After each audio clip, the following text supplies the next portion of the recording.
ครับสวัสดีครับFC ห้วยลาวพัฒนาวันที่8ธันวาคม2568เลขในตารางนี่ก็ FC ก็ให้พิจารณาเอาว่าเลขที่วงกลมไว้นั่นถือว่าเป็นเลขเด่นที่นี่สังเกตให้ดีตรงนี้เนี่ย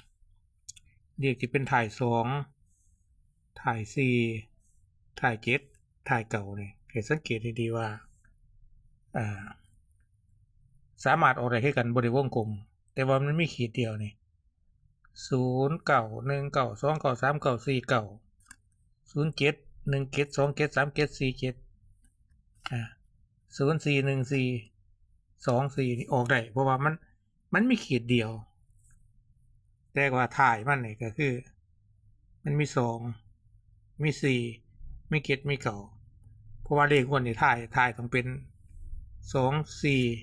7 9แต่ว่าเน้นที่2กับ4ระวังว่า FC สินำไปเป็นแนวทาง